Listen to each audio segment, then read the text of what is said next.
Demonetisation ने अर्थव्यवस्था का हश्र किया, ये डीमैनिटाइजेशन वही हश्र फोर्सेस का करेगी, सुरक्षा का करेगी। इस नई सेना भर्ती योजना को लेकर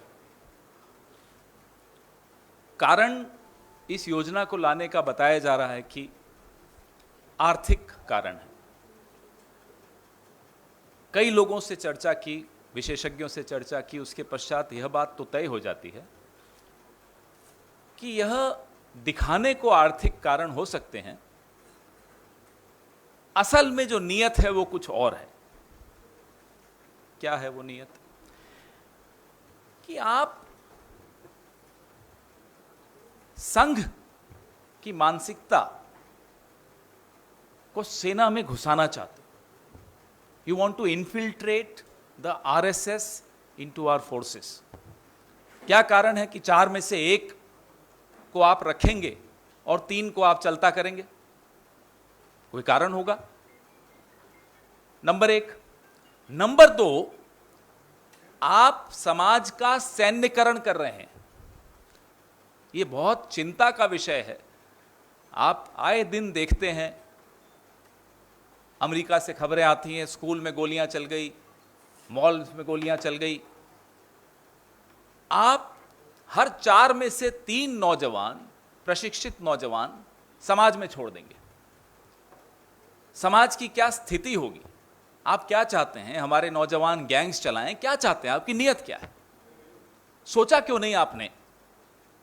साथियों, जो डीमोनेटाइजेशन ने अर्थव्यवस्था का हश्र किया, यह डीमैनिटाइजेशन वही हश्र फोर्सेस का करेगी, सुरक्षा का करेगी। What the demonetization did to the economy, this demonetization will do to our security forces. 55,000 सैनिक हमारे हर साल सेवानिवृत्त हो जाते हैं। बहुत अच्छी तरह प्रशिक्षित होते हैं, काबिल होते हैं। अभी उनका काफ़ी वक्त बचा होता है जिसमें वो कुछ योगदान दे सकें। आप रीसेटलमेंट डायरेक्टरेट का आंकड़ा उठाकर देखिए, मात्र 2 से 3% को फिर से नौकरी मिल पाती है, बाकी बेरोजगार होते हैं। तो आप जो आज 55,000 प्रतिवर्ष रिटायर्ड सैनिकों को रोजगार नहीं दे पा रहे हो, ये क्यों वादे करते चले जा रहे हो आप कि ये भी दे देंगे उनको, उसके बाद ये भी दे देंगे उनको? आपका पुराना ट्रैक रिकॉर्ड तो देखिए, आप नहीं दे पा रहे। आप जिस तरह से योजनाएं लाते हैं, नोटबंदी में 50 दिन में 60 बार आपने परिवर्तन किया नीति में। 50 दिन में 60 बार। जीएसटी आप ले आए बिना सोचे समझे। 10 महीने में 376 changes in GST in 10 months. यह बताता है आपको कि बिना सोचे समझे मोदी सरकार किस तरह से नीतियां लाती है और सबके साथ खिलवाड़ करती है। जो काले कानून लाए थे वो 1 साल तक आप जिद पे अड़े रहे, फिर आपको पीछे हटना पड़ा।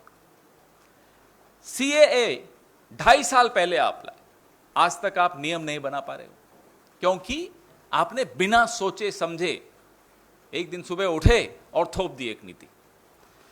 अब ये जो अग्निपथ नाम की स्कीम है, पिछले 3 दिनों में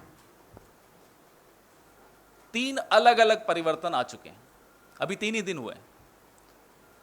तो आप सबके माध्यम से हम फिर से गुजारिश करेंगे नरेंद्र मोदी जी से कि पहली बात, बिना सोचे समझे नीतियां थोप कर लोगों की जिंदगी के साथ, देश की सुरक्षा के साथ खिलवाड़ करना बंद कीजिए। दूसरी बात, जैसा कि मेरे साथी ने कल भी बताया, इस योजना को तुरंत वापस लीजिए।